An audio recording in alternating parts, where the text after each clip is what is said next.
CCTNS software में online FIR की प्रविष्टि कैसे की जाती है, उसके बारे में मैं इस प्रेजेंटेशन के ज़रिए आपको बताने जा रही हूँ। पुलिस स्टेशन पे कोई भी परिवादी, फरियादी या विक्टिम द्वारा लिखित में रिपोर्ट दी जाती है, मौखिक में भी हो सकती है और ऑनलाइन भी। उस रिपोर्ट पे यदि एफआईआर लॉज होनी है, एफआईआर लॉज होने से पूर्व में उस एफआईआर की रपट डाली जाती है, यानी प्रविष्टि की जाती है जीडी, रोज़नामचा, जर्नल डायरी में। कई लोग इसे जीडी कहते हैं, कई रोज़नामचा कहते हैं और कई जर्नल डायरी कहते हैं। तो एफआईआर लॉज होने से पहले, एफआईआर की प्रविष्टि करने से पहले इसकी प्रविष्टि अनिवार्य है कि पहले रोज़नामचे में होगी, यानी जीडी में होगी, और उसके पश्चात ही एफआईआर लॉज होगी, यानी एफआईआर की प्रविष्टि की जाएगी। जब भी एफआईआर लॉज की जाएगी या एफआईआर में प्रविष्टि की जाएगी तो उससे पहले GD oblique journal diary oblique रोज़नामचा, इसमें इसकी रपट डाली जाती है। यह अनिवार्य है। कोई भी ब्राउज़र में हम एड्रेस बार पर CCTNS training.rajasthan.gov.in से लॉगिन होंगे। इसमें यूज़र नेम यानी यूज़र की आईडी और पासवर्ड डाला जाएगा, तब इसे लॉगिन किया जाएगा। पुलिस स्टेशन पर HM की ड्यूटी होती है जीडी पर जर्नल डायरी ऑब्लिक रोज़नामचा लिखने की, तो प्रविष्टि अधिकारी वही होंगे और उन्हीं की आईडी से लॉगिन होके इस पे रपट डलेगी। जो भी एफआईआर लॉज हो रही है उसकी रपट डाली जाएगी, यानी उसकी प्रविष्टि की जाएगी और उसे रोज़नामचा के नंबर दिए जाएंगे कि उसकी संख्या कौन सी है।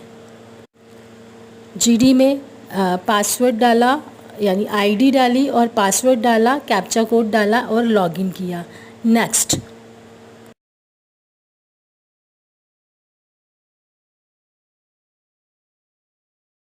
जैसे ही लॉगिन हुए तो आपके सामने इस तरह का इंटरफेस आएगा, यानी कि मॉड्यूल्स आ गए। जनरल डायरी है, शिकायत है, नागरिक सेवाएं हैं, पंजीकरण, अनुसंधान, अभियोग, यानी जिस मॉड्यूल पे आपको काम करना है। तो इस वक्त हम जीडी जनरल डायरी के लिए काम कर रहे हैं, तो हम जनरल डायरी को क्लिक करेंगे।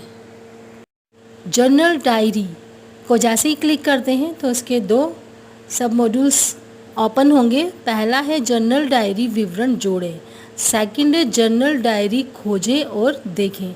इट्स मीन जनरल डायरी में जब भी नई एंट्री करेंगे तब हम इस हेड का प्रयोग करेंगे, जनरल डायरी विवरण जोड़े का। और यदि हमें पूर्व की गई एंट्री को देखना है या उसका प्रिंट लेना है, उसके बारे में जानकारी लेनी है, तो उसके लिए हमें जनरल डायरी खोजे और देखे पर क्लिक करना पड़ेगा।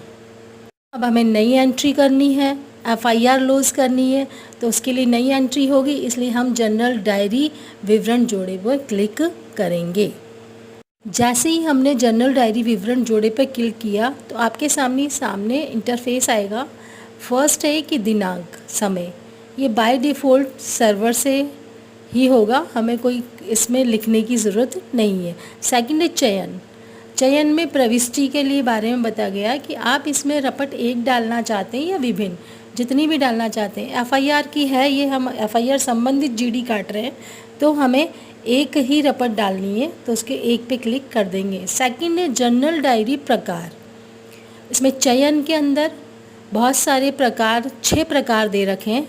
पहला दे रखा है आगमन, प्रस्थान, प्रशासनिक, निवारक, अन्य और जांच और पंजीकरण। 6 हेड है इसके अंदर। जो भी हेड पे हम काम कर रहे हैं उसको चूज़ करेंगे। अब हम एफआईआर काट लें तो हम जांच और पंजीकरण का जनरल डायरी प्रकार को चुनेंगे। सेकंड है जनरल डायरी उप प्रकार, यानी उप प्रकार के अंदर है कि रपट किस किस चीज़ की डल रही है उसके बारे में।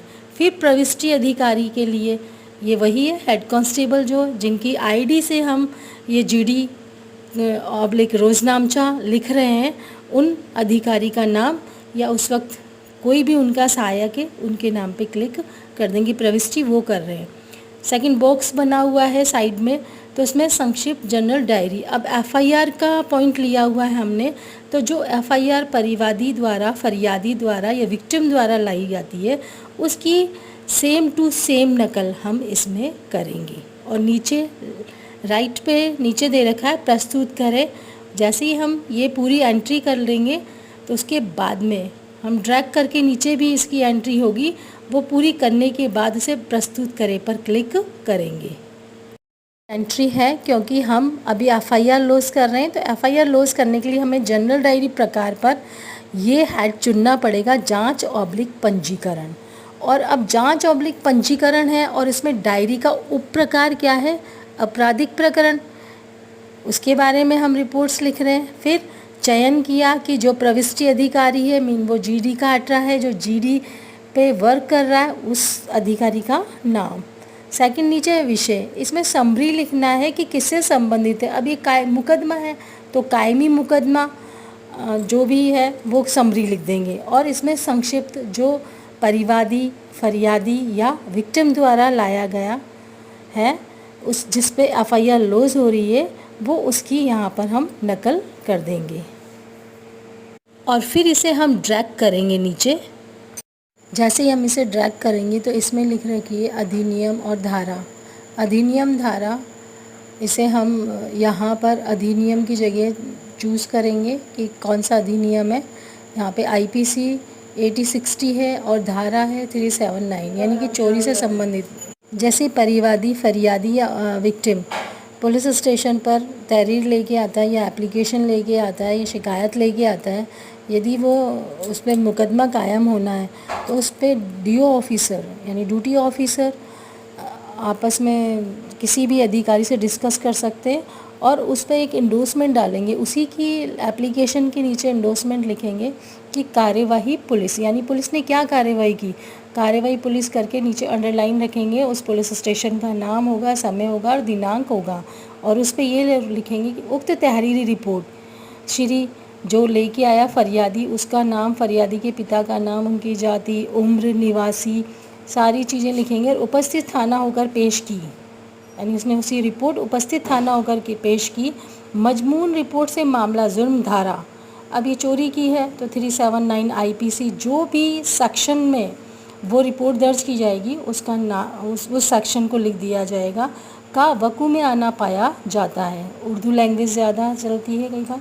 दर्ज कर तफ्तीश सुपुर्द श्री, यानी उससे रिपोर्ट को हमने दर्ज कर लिया और इन्वेस्टिगेशन यदि किसके नाम की जाएगी उनका नाम भी इसमें लिखा जाता है कि दर्ज कर तफ्तीश सुपुर्द की, जिनका नाम है, की गई।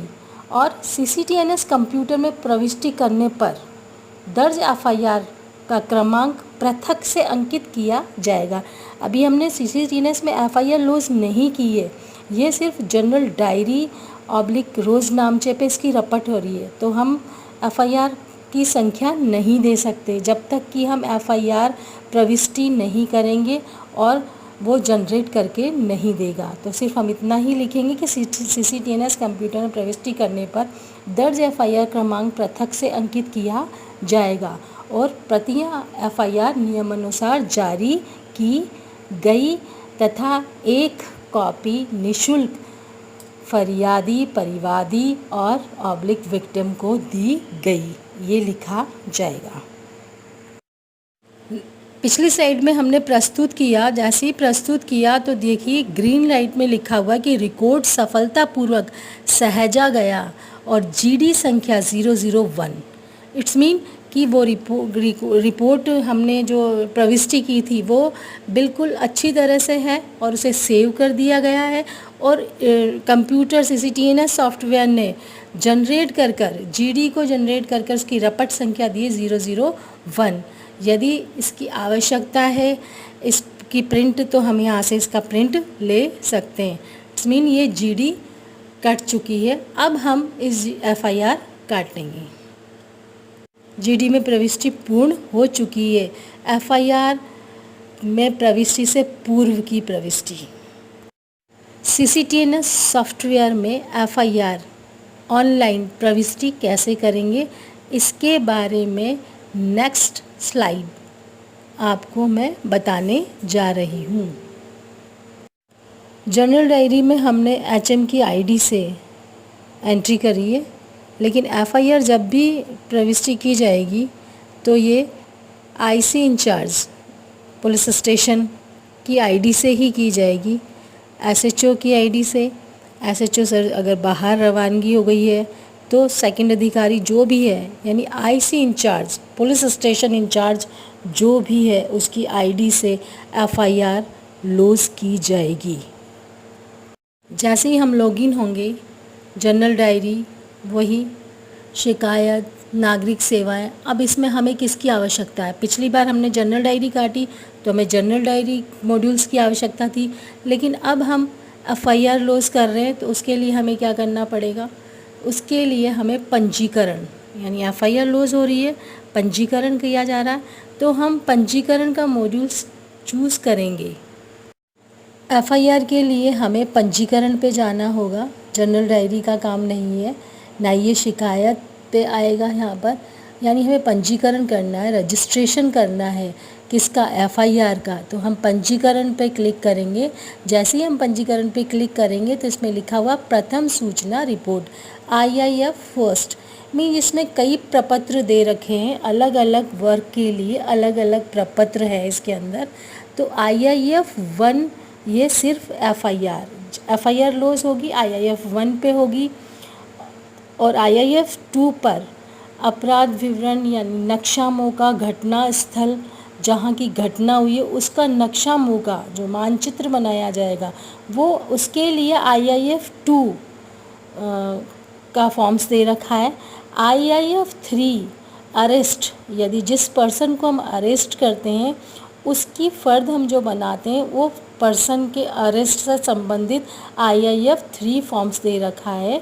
और प्रॉपर्टी सीज यानी किसी भी संपत्ति की जब्ती, बरामदगी आदि अगर हमें करना है तो हम आईआईएफ 4 पर करेंगे। और आईआईएफ 5 फॉर्म्स उस नतीजे के लिए है जहां हम चालान और एफआर के लिए वर्क करते हैं। तो इसी तरह प्रथम सूचना रिपोर्ट यानी एफआईआर के लिए आईआईएफ 1, आईआईएफ की फुल फॉर्म है इंटीग्रेटेड इन्वेस्टिगेशन फॉर्म फर्स्ट। जैसे ही हम प्रथम सूचना रिपोर्ट आईआईएफ फर्स्ट पे क्लिक करेंगे तो हमारे सामने इस तरह का इंटरफेस दिखाई देगा। एरो का निशान जहां बना हुआ है वहां लिखा हुआ है नए एफआईआर और का पंजीकरण, यानी हमें नई एफआईआर का पंजीकरण करना, इसलिए हम इस पर क्लिक कर देंगे। नेक्स्ट हमारे सामने इस तरह का इंटरफेस आएगा जिसके अंदर लिखा हुआ है ऊपर प्राथमिक पंजीकरण। इसके नीचे एरो है जो अधिनियम धारा, इसके बारे में हमें फॉर्म फिलअप करना है। घटना के बारे में फॉर्म फिलअप करना, यानी स्टेप बाय स्टेप जैसे ही अधिनियम और धारा का सारे फॉर्म फिलअप हो जाएगा तो उसके बाद हमें नेक्स्ट घटना का करना है, फिर शिकायतकर्ता, फिर प्राथमिक विवरण और फिर पीड़ित की सूचना, उसके बाद अभियुक्त, संपत्ति का प्रकार, चोट दस्तावेज, की गई कार्यवाही और हस्ताक्षर। ये सारे हेड कंप्लीट होने के बाद ही हमें एफआईआर पूरी होगी। सबसे पहले हम अधिनियम और धारा के बारे में देखें। इसका पहला है कि GD/SD DD संख्या। देखिए हमने पहले कहा था कि एफआईआर लॉज होने से पहले GD यानी जनरल डायरी में एंट्री होना ज़रूरी है।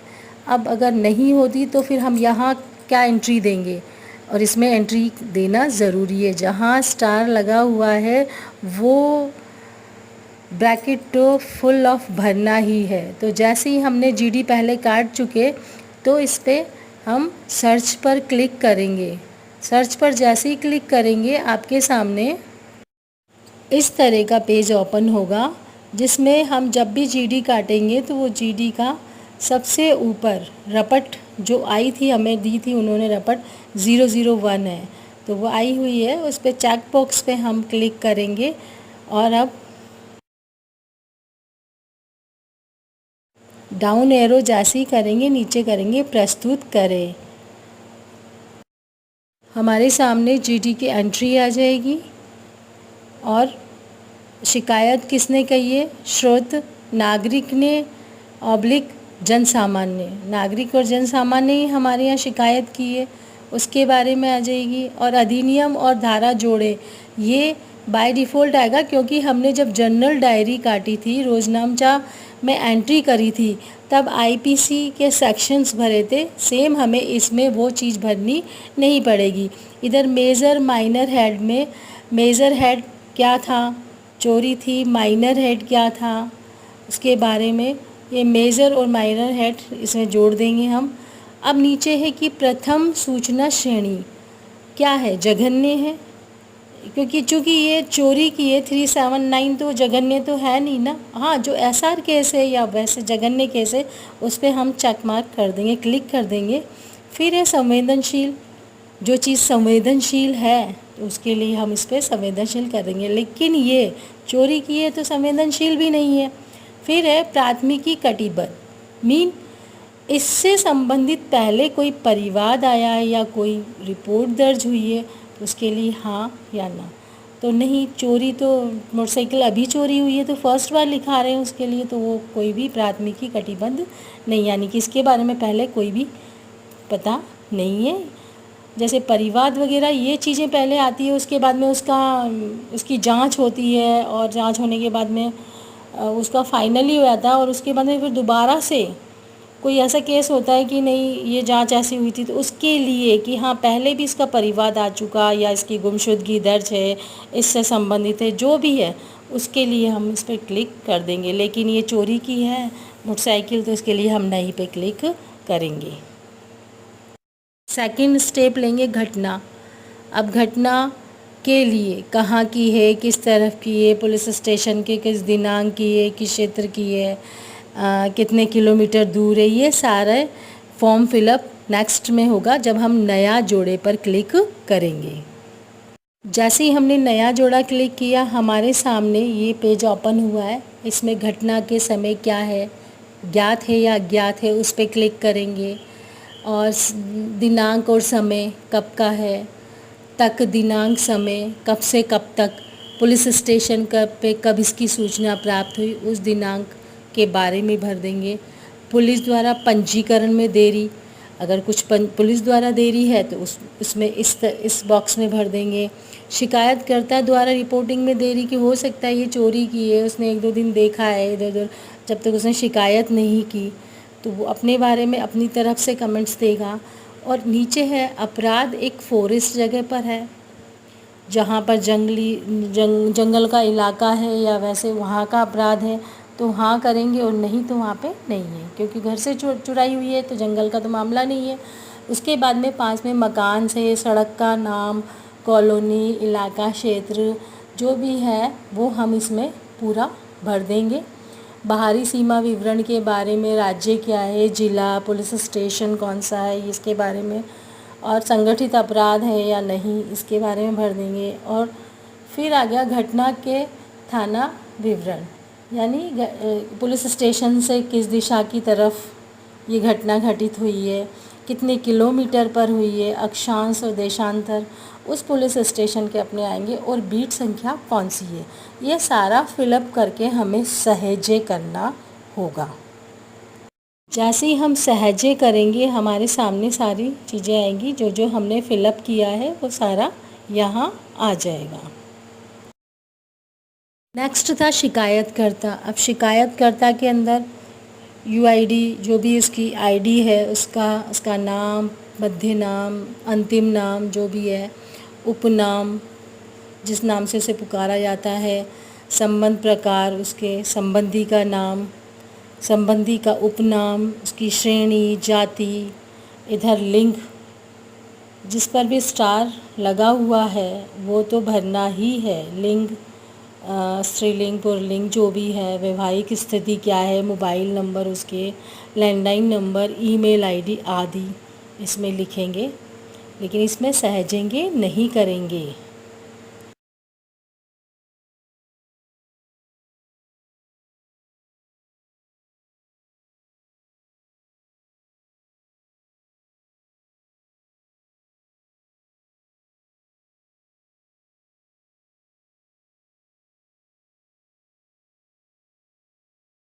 अब शिकायत व्यक्तिगत जानकारी के बाद में पता के अंदर जो भी उसका घर का स्थायी एड्रेस है, वर्तमान पता है, देश, राज्य, जिला आदि के बारे में ये सारा हम लिखेंगे, लेकिन इसे सहजे नहीं करेंगे, इसे भी आगे नेक्स्ट चलेंगे।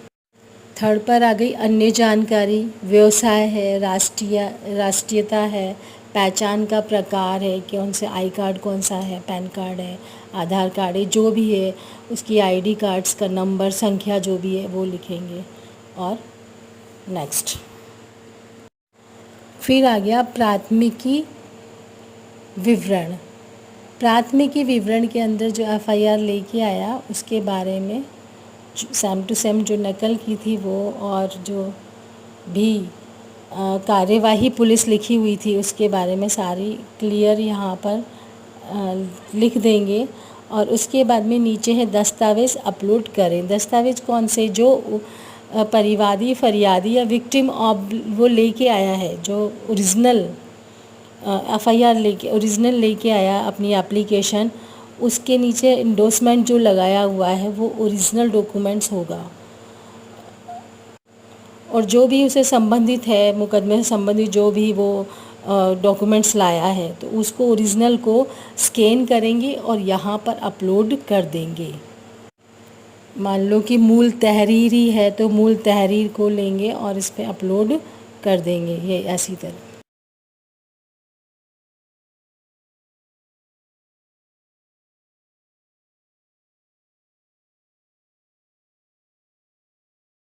नेक्स्ट है पीड़ित सूचना। पीड़ित सूचना के अंदर पीड़ित का प्रकार, ज्ञात है, अज्ञात है, कौन है, ये इसके बारे में लिखा जाएगा। पीड़ित के साथ शिकायतकर्ता का संबंध, कई बार पीड़ित स्वयं नहीं आता, कोई इसके रिश्तेदार हैं, कोई भी है, या कोई भी इसकी रिपोर्ट लिखा देता है, या फिर खुद पीड़ित स्वयं भी आ जाता है, तो इसमें ज्ञात अज्ञात में ज्ञात है तो ज्ञात लिखेंगे। और पीड़ित के साथ शिकायतकर्ता का संबंध क्या है, अगर वो स्वयं ही है तो उसे स्वयं कर देंगे। क्या पीड़ित और शिकायतकर्ता एक ही है? यस, अगर वो एक है तो उस पर टिक कर देंगे। जैसे ही हम करेंगे तो शिकायतकर्ता पहले जो हमने उसका नाम वगैरह सारे एड्रेस फीड करे थे वो बाय डिफ़ॉल्ट यहाँ सामने आ जाएंगे। अभियुक्त के बारे में है कि अभियुक्त ज्ञात है या अज्ञात है, उसके बारे में यहाँ पर हम टिक कर देंगे। अगर अज्ञात भी है और किसी ने देखा है कि 2 लोग थे, 3 लोग थे ये, तो उसकी संख्या हम यहाँ पर डाल देंगे।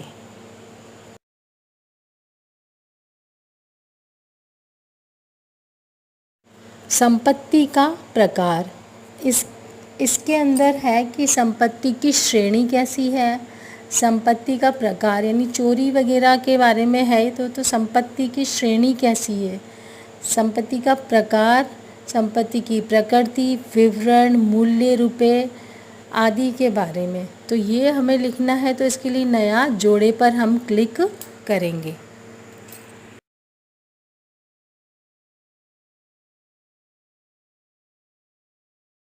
जैसे ही हमने संपत्ति के नया जोड़े पे क्लिक किया तो उसने लिख रखा है कि मोटरसाइकिल की चोरी की है ये, तो पंजीकरण संख्या क्या ये है, ज्ञात है, हाँ या नहीं? तो हाँ, मोटरसाइकिल चोरी की है, उसका पंजीकरण की संख्या बिल्कुल हमारी मोटरसाइकिल है तो बिल्कुल याद होगा हमें, इसलिए हाँ।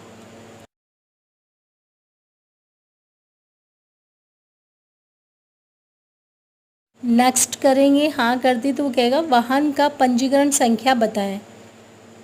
पहले आपने कह दिया हाँ है, पंजीकरण संख्या ज्ञात है, अब उस वाहन का पंजीकरण संख्या तो यहाँ टाइप कर देंगे और वेरीफाई पर हम क्लिक कर देंगे। जैसे ही हम वेरीफाई पे क्लिक करेंगे उसका नंबर पंजीकरण डालेंगे, थोड़ी देर बाद सारी उसकी डिटेल्स इसमें आ जाएगी और ये डिटेल्स आने के बाद में हम यस कर देंगे। जैसे ओके किया हमने तो इसमें लिखा हुआ है कि संपत्ति की श्रेणी कैसी थी, यानी मोटरसाइकिल थी तो ऑटोमोबाइल, और संपत्ति के प्रकार क्या था, किस प्रकार की थी, मोटरसाइकिल थी वो, और संपत्ति की प्रकृति कैसी थी, चुराई गई है वो प्रकृति ऐसी थी, और विवरण में उसका पूरा नाम आ जाएगा और मूल्य में कितने पैसों की थी ये भी हम लिख सकते हैं।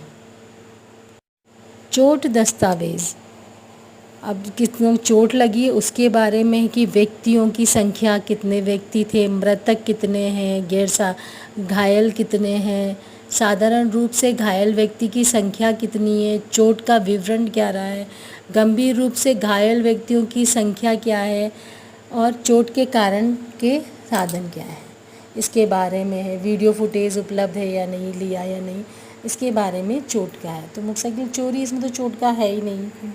नेक्स्ट है की गई कार्यवाही। कार्यवाही के बारे में है तो क्या आपको प्राथमिकी गोपनीय अदृश्य रखने की आवश्यकता है? यदि है तो यस, नहीं है तो नहीं पे क्लिक करेंगे। की गई कार्यवाही यानी की गई कार्यवाही किस किस द्वारा कार्रवाई की गई, तो इसे 4 जो है डिवाइड किया गया है। पहला, अनुसंधान अधिकारी की नियुक्ति करें। इसके अंदर इन्वेस्टिगेशन अधिकारी की नियुक्ति करने के लिए है। ये अगर कोई थर्ड नियुक्त करना है कि किसको देना है, जैसे देते हैं ना FIR श्री फला के सुपुर्द की गई, तो यहाँ पर इस हेड को हम चूज़ करेंगे। स्थानांतरित यानी दूसरे पुलिस स्टेशन पर ट्रांसफ़र की गई है, तब है इनकार किया गया किसी के लिए, और स्वयं ऐसे जो जिसके ID से ये FIR लॉज हो रही है, स्वयं वो इन्वेस्टिगेशन कर रहे हैं, तो यहाँ पर उनका नाम आ जाएगा कि स्वयं अनुसंधान।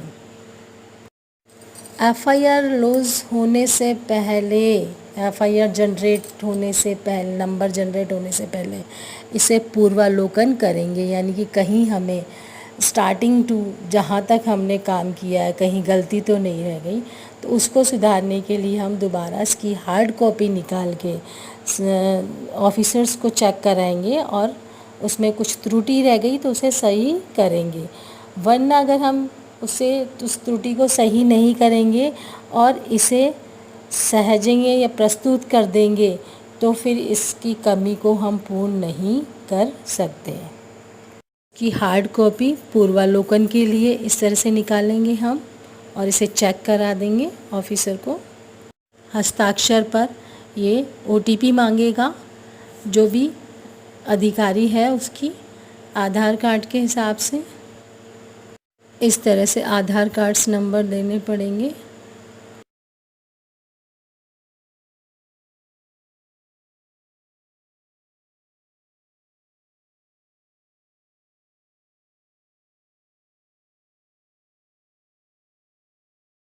और शिकायतकर्ता के भी E-साइन, यानी SHO के E-साइन हो चुके हैं, अब शिकायतकर्ता के E-साइन होंगे, नहीं तो शिकायत